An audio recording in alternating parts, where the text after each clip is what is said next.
जय हिंद साथियों, कैसे हैं आप? ओके, देखिए आज कुछ एक स्पेशल टॉपिक है, डिटरमिनर से रिलेटेड कुछ स्पेशल क्वेश्चंस हैं और बहुत ही इंपॉर्टेंट क्वेश्चंस हैं जिनको कुछ ही कम समय में अपन सॉर्ट आउट करेंगे और कुछ स्पेशल नॉलेज आपको दी जाएगी डिटरमिनर से रिलेटेड। तो थोड़ा सा देखिएगा प्यारे बच्चों।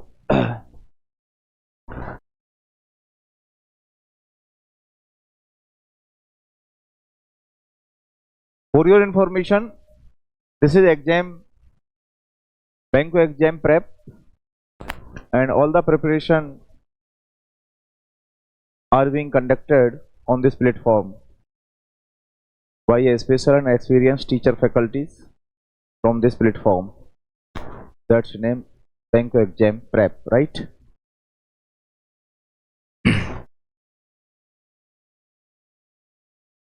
देखिए बच्चों, क्वेश्चन है डिटरमिनर से रिलेटेड है। ये आपको मैं बता देता हूं थोड़ा सा।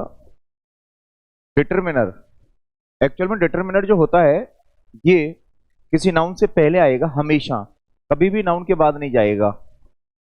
हमेशा नाउन से पहले आने वाले जो वर्ड होते हैं वो डिटरमिनर होते हैं। लेकिन ऐसा नहीं है कि केवल डिटरमिनर ही हो, एडजेक्टिव का रोल भी रहता है नाउन से पहले आने में। लेकिन एडजेक्टिव में और डिटरमिनर में जो डिफरेंस है, तो मेरे दोस्त इस बात को थोड़ा याद रखिएगा। डिटरमिनर जो होते हैं अपने रूट वर्ड में ही रहते हैं, अपना जो मेन जो वर्ड है उसी में रहेगा। और सेकंड पॉइंट, ये हमेशा नाउन से पहले ही आ सकता है, नाउन के बाद कभी आएगा नहीं। लेकिन एडजेक्टिव जो होते हैं नाउन से पहले और नाउन के बाद ये कहीं भी आ सकते हैं, पहले भी और बाद में। सेकंड, एडजेक्टिव जो होते हैं वो अपने मूल रूप के अलावा अपना सेकंड और थर्ड फॉर्म भी रखते हैं, जिसे आप पॉजिटिव, कंपैरेटिव और सुपरलेटिव डिग्री के नाम से जानते हैं। लेकिन आज हम केवल डिटरमिनर से रिलेटेड कुछ क्वेश्चंस हैं उनको सॉर्ट आउट करेंगे। क्वेश्चन है, on my request Jatin introduce me to his friend who is a singer and scientist, no error. देखिए प्यारे बच्चों, मेरी प्रार्थना पर जतिन ने मेरा इंट्रोड्यूस कराया अपने फ्रेंड को जो कि एक सिंगर और एक साइंटिस्ट था।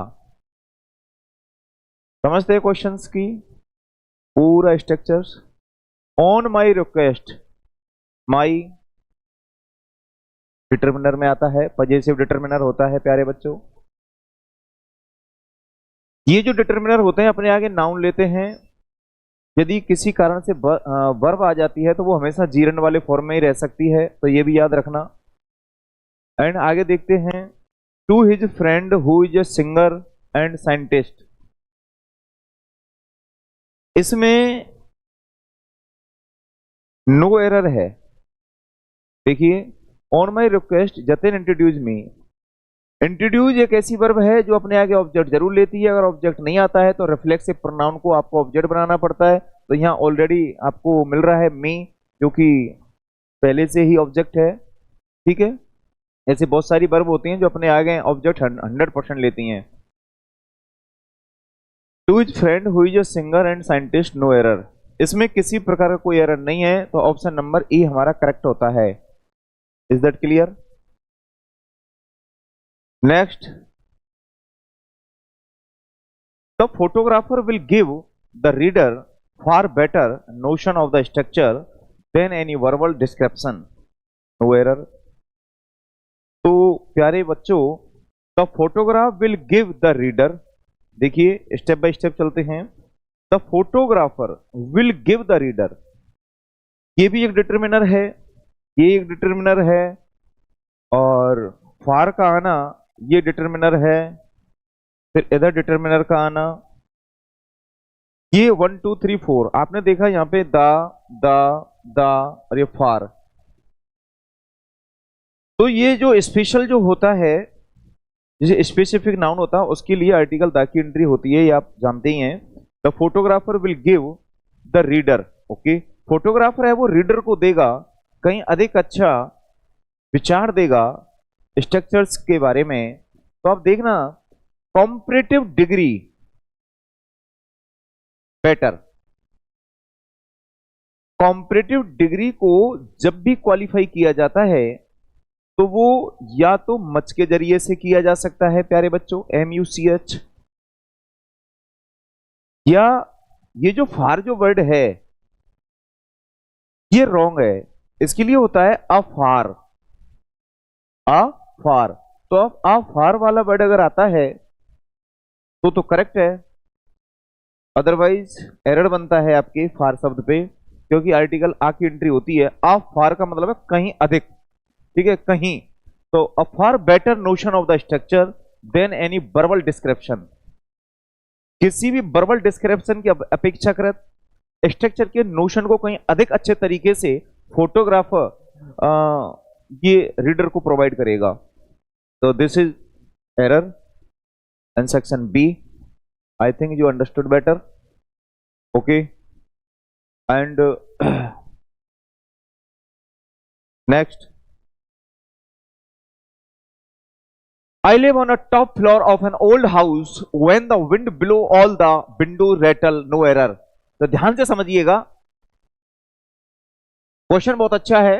I live on a top floor, सारे के सारे डिटरमिनर को काउंट कर लो, स्टेप बाय स्टेप चलते हैं, कहीं एरर कहीं दूसरी जगह भी हो सकता है, तो ध्यान दीजिएगा।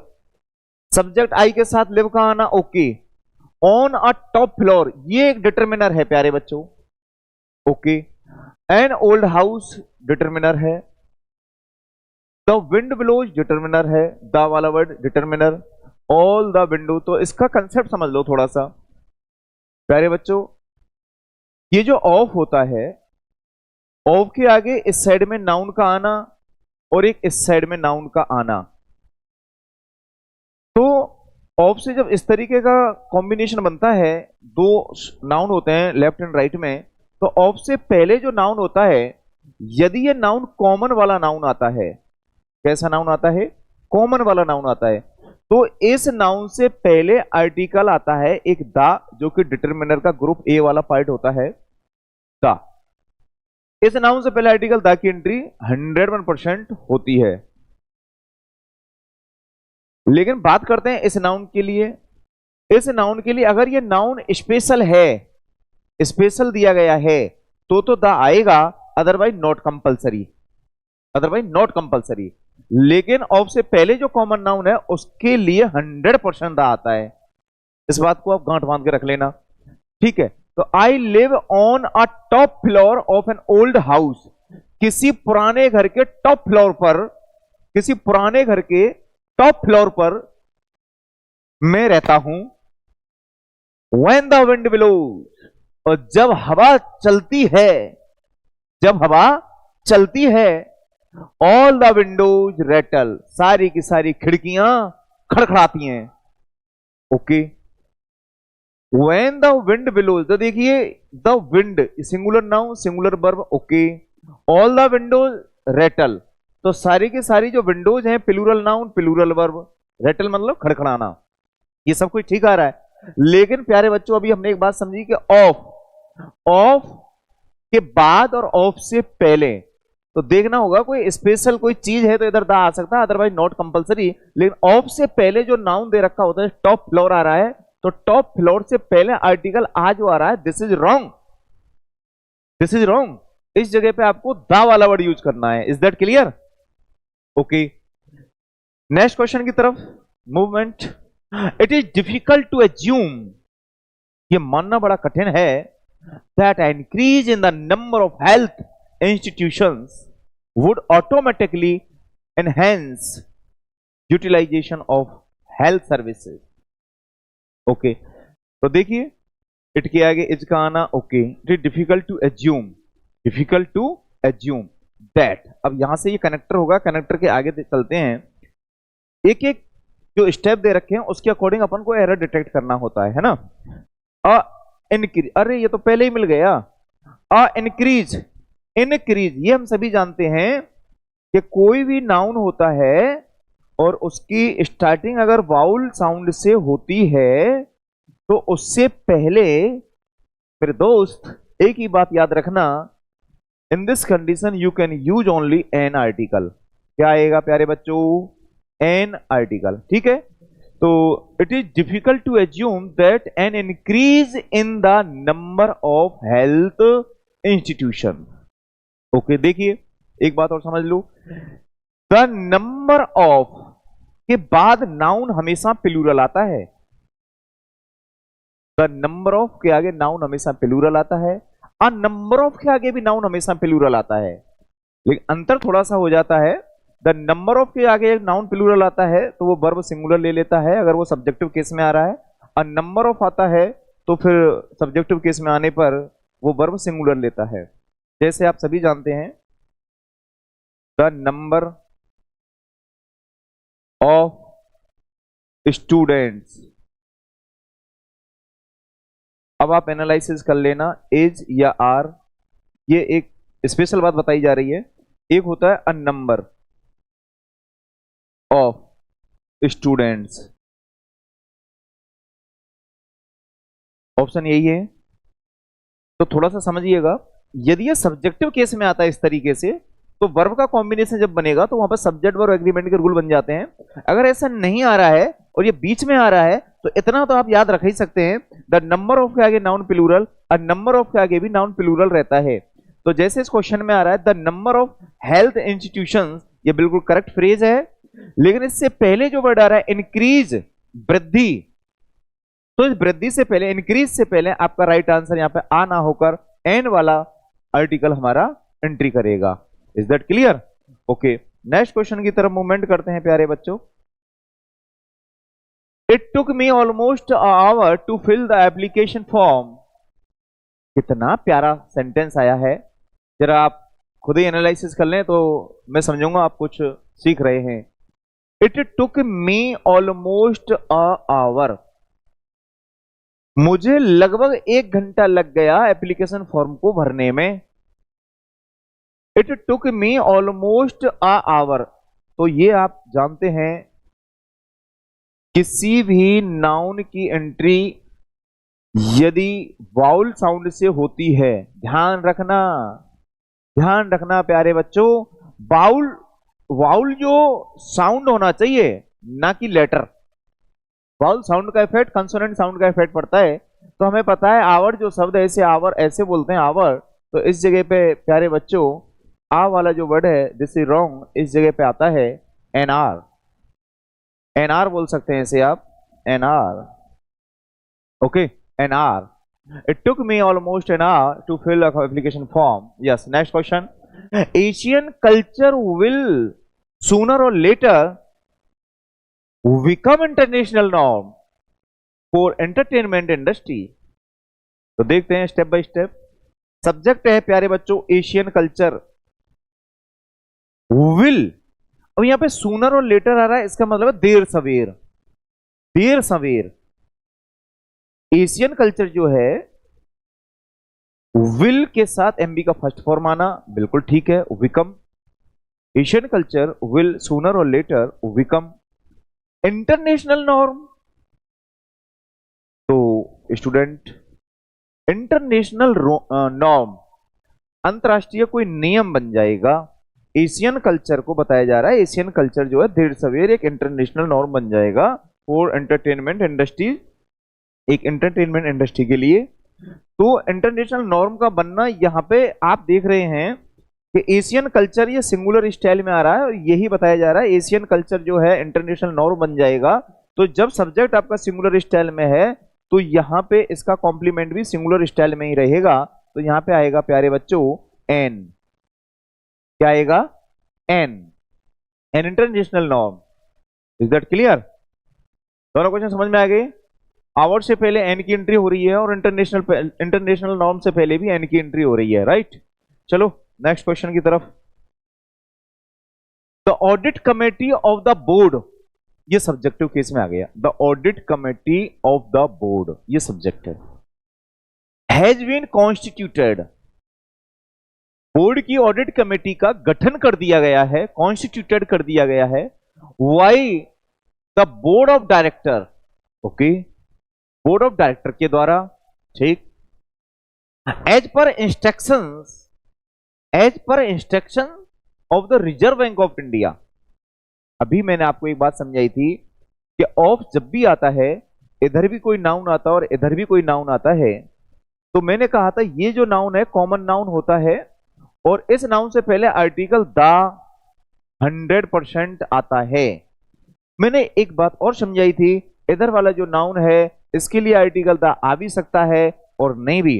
इसके लिए मैंने बताया था अगर ऑफ के बाद वाला नाउन एक स्पेसिफिक नाउन है तो आर्टिकल द आ जाता है, और एक जनरल नाउन की एंट्री हो रही है तो नॉट कंपलसरी द। तो आप देख रहे हैं यहाँ पे ऑफ जो आ रहा है, ऑफ के इस साइड में इंस्ट्रक्शन का आना, ऑफ के इस साइड में the Reserve Bank of India का आना, तो कंडीशन समझ में आ रही है। तो ऑफ से पहले इंस्ट्रक्शन और इंस्ट्रक्शन से पहले इस जगह पे एंट्री हो जाएगी दा की। Is that clear? Yes. Next, Ramesh has been both an intelligent and hardworking chap since his childhood. Okay, तो ध्यान से देखिएगा, Ramesh has been both an intelligent and hardworking. देखिए एक रूल बता देता हूं पहले,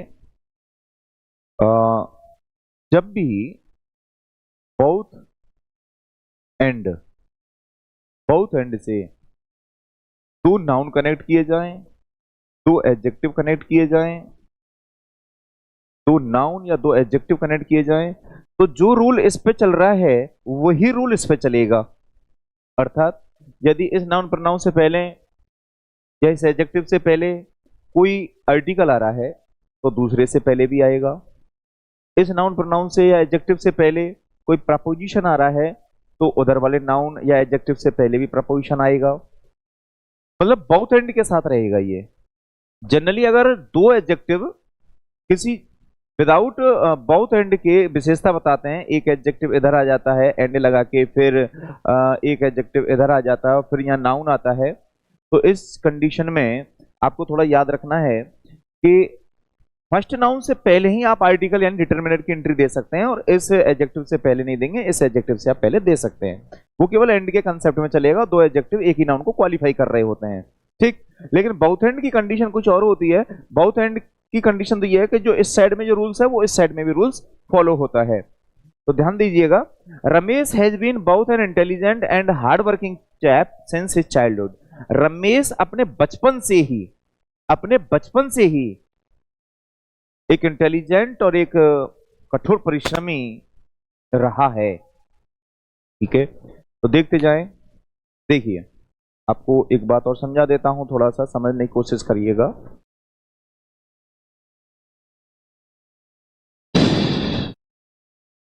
हैज बीन के साथ इस जगह पे किसी नाउन का आना, किसी एडजेक्टिव का आना, राइट, या हैज के साथ, हैव के साथ डायरेक्ट मेन वर्ब का थर्ड फॉर्म आना, मेन वर्ब का थर्ड फॉर्म आना, ओके, मेन वर्ब का थर्ड फॉर्म आना, मेन वर्ब का थर्ड फॉर्म आना। ये दो जो स्थिति आप देख रहे हैं, ये दोनों की दोनों स्थिति आपकी प्रेजेंट परफेक्ट टेंस की होती हैं। आप ये ना सोचें कि सर ये कोई दूसरा टेंस तो नहीं है।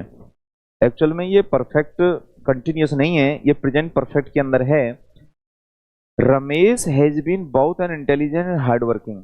अगर आपके दिमाग में एक ख्याल आता है कि सर यहाँ सेंस प्लस ये क्या है, बोला ये भी टाइम की ओर इंडिकेट कर रहा है, तो सेंस प्लस टाइम या फोर प्लस टाइम के मैटर पे तो बोला परफेक्ट कंटिन्यूस होता है। तो एक बात आप समझ लें, परफेक्ट कंटिन्यूस तभी मान्य होता है जब मेन वर्ब में आईएनजी दे रखी होती है। यहाँ कहीं भी मेन वर्ब में आईएनजी नहीं है। इंटेलिजेंट का आना एडजेक्टिव है, हार्ड वर्किंग का आना एडजेक्टिव है। तो मैंने बताया कि जब भी किसी भी वर्ब के आगे कोई नाउन या एडजेक्टिव आता है तो दिया हुआ जो हेल्पिंग वर्ब होता है वो एक्चुअल में फिर वो मेन वर्ब के कंसेप्ट को ही फॉलो करता है। और ये बात आप थोड़ा सा और डिटेल्स में आपको समझा देता हूं।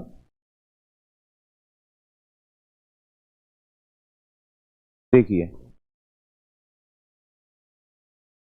ये स्थिति अगर आपने समझ ली तो आप शायद हो सकता है कि छोटी मोटी जो एरर वाली समस्या होती हैं वो आपको डिस्टर्ब नहीं करेंगी। हेल्पिंग वर्ब वो तभी रहेगी जब आगे कोई मेन वर्ब दे रखा हो। दुनिया का कोई भी हेल्पिंग वर्ब है, ये तभी हेल्पिंग वर्ब कहलाएगा जब आगे मेन वर्ब दे रखा है। यदि गलती से हेल्पिंग वर्ब के आगे कोई मेन वर्ब आपको नहीं मिलता है, तो ये जो हेल्पिंग वर्ब होता है यही आपका मेन वर्ब में कन्वर्ट हो जाता है। समझ में आया? तो ऐसी स्थिति में ये थोड़ा कंसेप्ट है। इंडेफिनेट एक टेंस होता है, एक कंटिन्यूअस टेंस होता है, एक परफेक्ट टेंस होता है और एक परफेक्ट कंटिन्यूअस होता है। परफेक्ट कंटिन्यूअस होता है। तो याद रखना, जब भी आप किसी भी हेल्पिंग वर्ब का यूज विदाउट मेन वर्ब के करते हैं, तो वो जो सेंटेंस है वो पर्टिकुलर उस हेल्पिंग वर्ब के अकॉर्डिंग में ना जाकर वो उसके जस्ट पिछले वाले में रहेगा। जैसे ध्यान देना, यदि किसी सेंटेंस में सी इज अ डॉक्टर वाला वर्ड यूज किया गया है और पूछता बोला साहब ये कौन सा वाला वो होगा, मैं सिर्फ यहाँ पे इसलिए कंडीशन बता रहा हूँ, हैज बीन आ रहा है, थोड़ा समझने की कोशिश करना। इज का आना और आगे नाउन का आना, या फिर हम बोले she is happy, she is happy,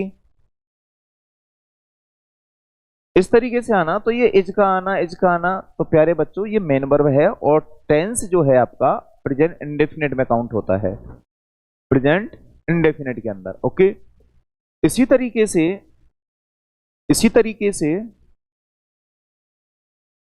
इसी सेम प्रोसेस जब आप परफेक्ट कंटिन्यूअस के अंदर होते हैं, अगर हम ये बोलें I have been a doctor, I have been a doctor, या हम ये बोलें आई हैव बीन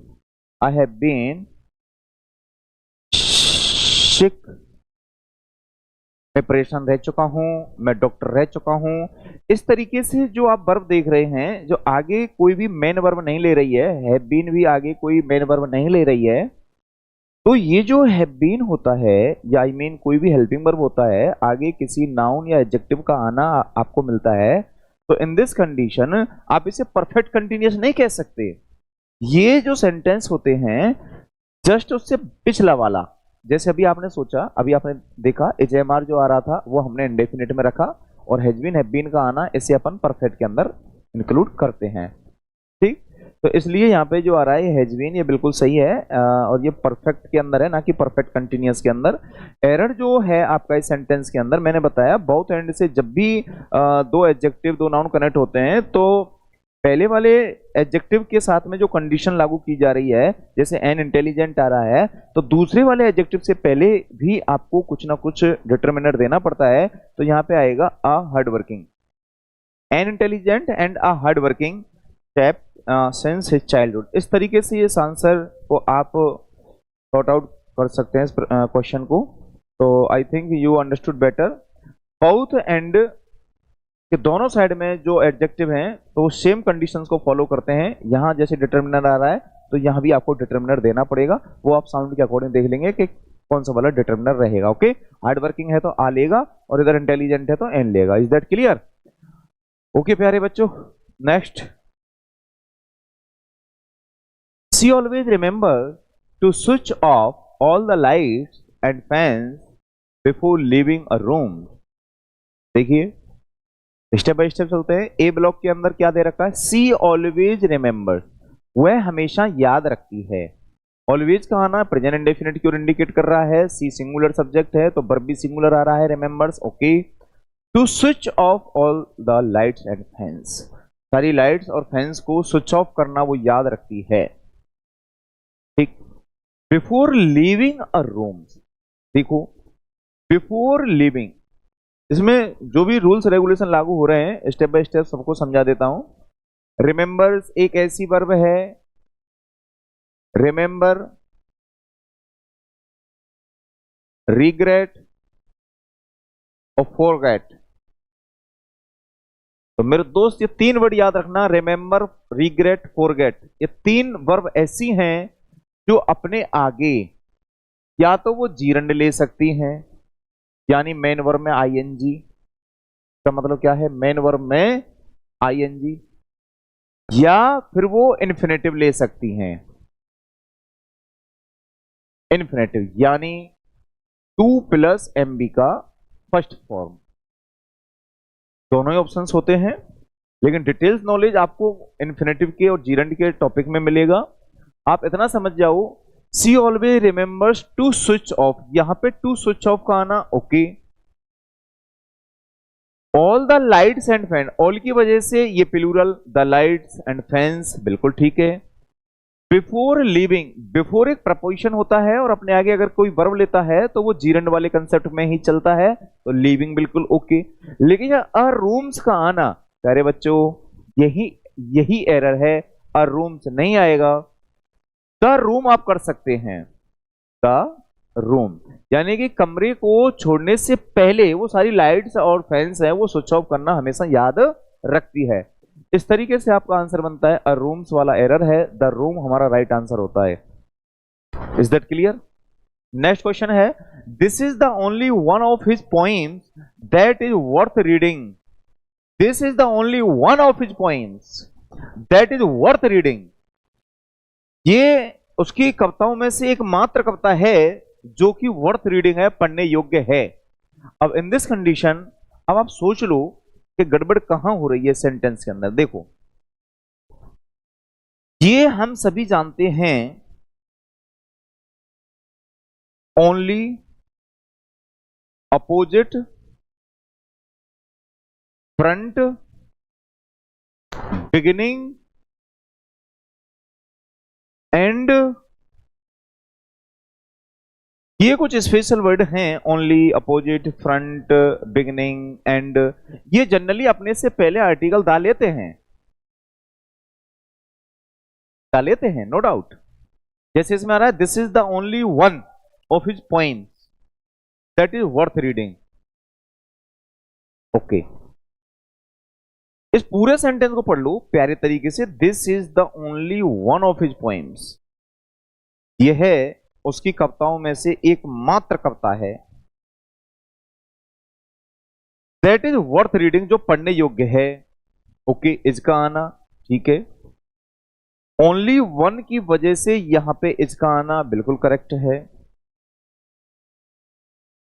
तो प्यारे बच्चों, यहां ये जो आप दा देख रहे हैं, ये तो रूल के तहत आ रहा है, बोला दा आता है इस जगह पे, लेकिन इस जगह पर एक कंसेप्ट कहता है कि ये जो कंसेप्ट है, only, opposite, front end beginning and से पहले दा आता है, ये प्यारे बच्चों तब आता है जब सेंटेंस के ऑब्जेक्टिव केस में अगर ये वर्ड मिलते हैं, ऑब्जेक्टिव केस में, ना कि कॉम्प्लीमेंट वाले केस में। जैसे ध्यान से समझिए, I know, I know there's only one of them, I know there's only one of them। ये सब्जेक्ट है, ये वर्ब है, और आगे ओनली वन ऑफ देम का आना, मैं जानता हूं उनमें से किसी एक को, तो I know the only one of them, तो इस जगह पे दा का आना लाजमी है।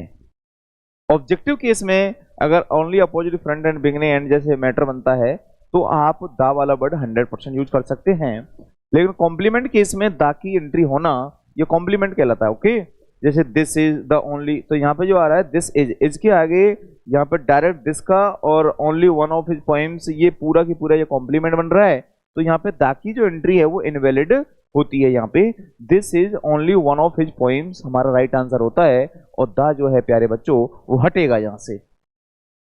ये थोड़ा सा इस जगह पे ट्विस्ट है, बाकी का सेंटेंस करेक्ट बनता है आपका, कहीं भी एरर नहीं है, तो एरर बनता है केवल इस दा पे।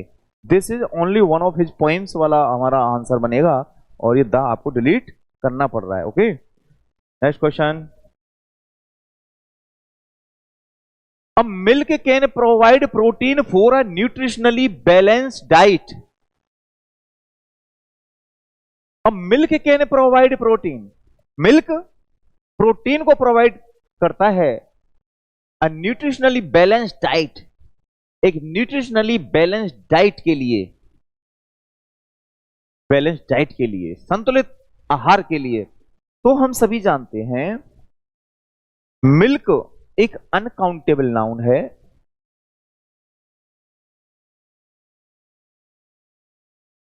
Uncountable noun,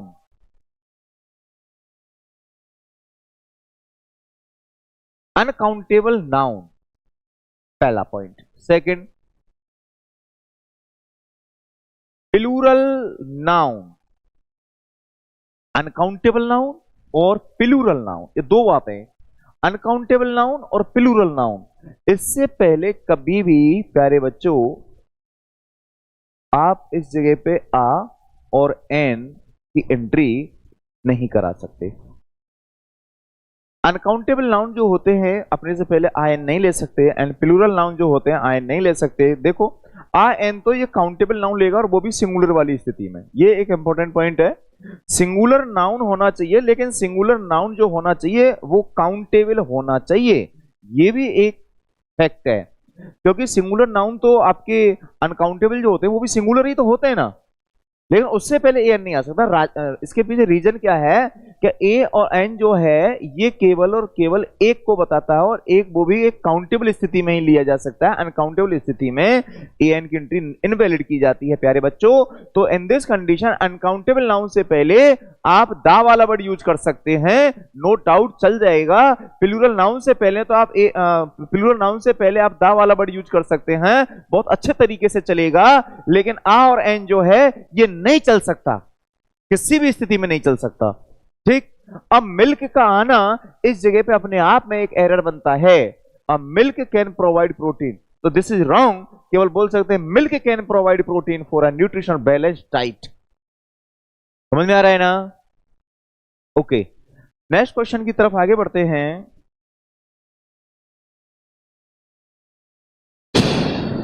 the difference between a successful person and others is not a lack of knowledge but a lack of will, is not lack of knowledge but a lack of will।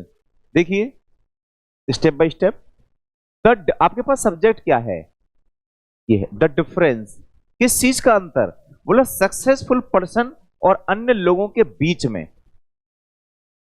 Successful person और अन्य लोगों के बीच में, okay, अन्य लोगों के बीच में जो अंतर है, तो डिफरेंस ये सिंगुलर है तो वर्ब भी सिंगुलर आ गया, नो डाउट, जैसा सब्जेक्ट वैसा वर्ब। आगे देखते हैं, the difference between a successful person and other is not lake of knowledge but a lack of will.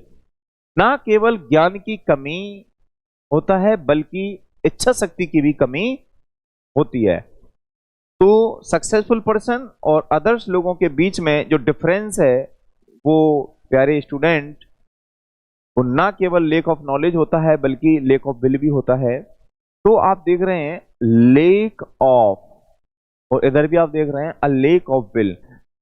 A lack of will okay phrase में आता है, करेक्ट है, लेकिन यहां आप देख रहे हैं लेक ऑफ नॉलेज, ज्ञान की कमी। तो इन दिस कंडीशन आपको इस जगह पे भी डिटरमिनर डालना पड़ेगा, तभी सेंटेंस आपका राइट फॉर्म में रहेगा। Okay, is not is not a lack of knowledge but a lack of will. तो हमारा जो आंसर होगा प्यारे बच्चों वो अ लेक ऑफ नॉलेज से रहेगा। Clear? Okay, next question, what kind of a man are you? What kind of a man are you? बहुत ही प्यारा क्वेश्चन है, रूल पर थोड़ा ध्यान दें। देखिए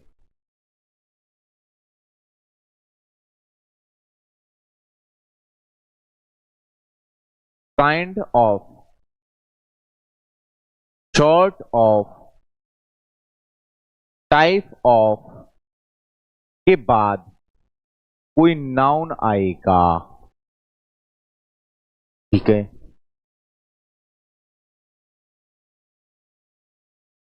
ये नाउन सिंगुलर में आता है, किसमें आता है? सिंगुलर। प्लूरल में भी आते हैं, ऐसी बात नहीं है प्लूरल में नहीं आते हैं, सिंगुलर में आता है और प्लूरल में भी आता है। तो जब सिंगुलर में आएगा तो अपने से पहले कोई आर्टिकल नहीं लेगा, no article, no article.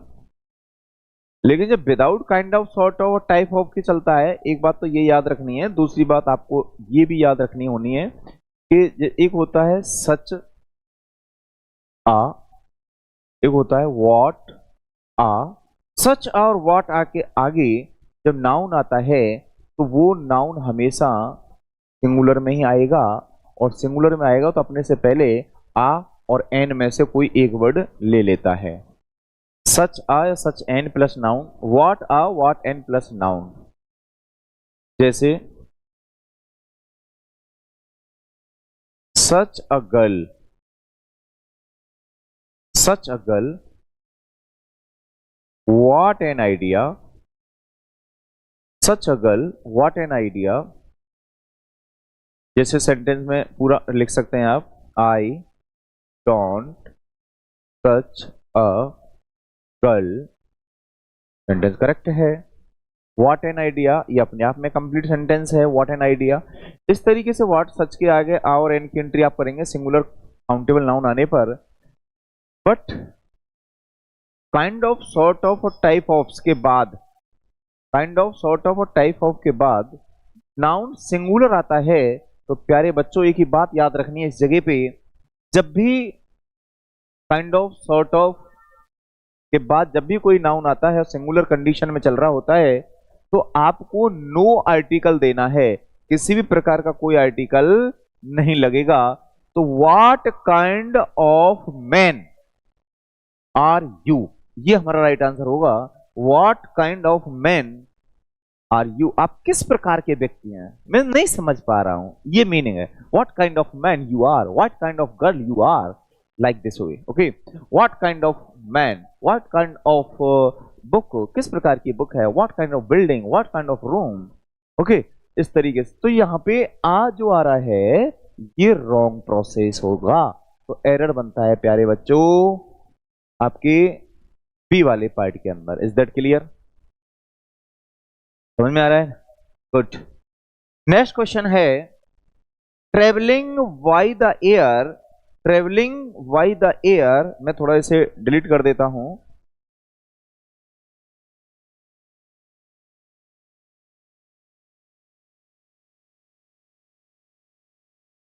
Yes, travelling by the air is much faster than travelling by train. देखिए, यात्रा by air is much faster, वो कहीं अधिक तेज होती है, than travelling by train, train के द्वारा की हुई यात्रा से। ओके, देखिए कंप्लीट डिग्री का सेंटेंस है, फास्टर आ रहा है, आगे देन का आ रहा है, कंप्लीट डिग्री आ गया, ठीक है, देन आ गया, ठीक है। कंप्लीट डिग्री से पहले मच आ सकता है, नो डाउट, अब फार वाला वर्ड आ सकता है। ये बात हमें अभी पिछले शायद क्वेश्चन नंबर 2 की बात है, वहां पे हमने समझाई थी। कंप्लीट डिग्री को थोड़ा सा एम्फेसिस करने के लिए मच वाला वर्ड आप यूज कर सकते हैं, आप फार वाला वर्ड यूज कर सकते हैं, तो इट डजंट मैटर, ये तो राइट है अपनी जगह पे। लेकिन अब मैटर आता है कि यात्रा, ये जो ट्रेवलिंग का जो सिस्टम होता है,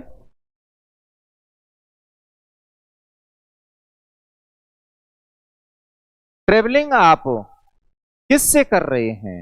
आप देखिए, आप हवाई जहाज से करो, आप ट्रेन से करो, आप जो भी आपके पास साधन है उससे करो, नो डाउट।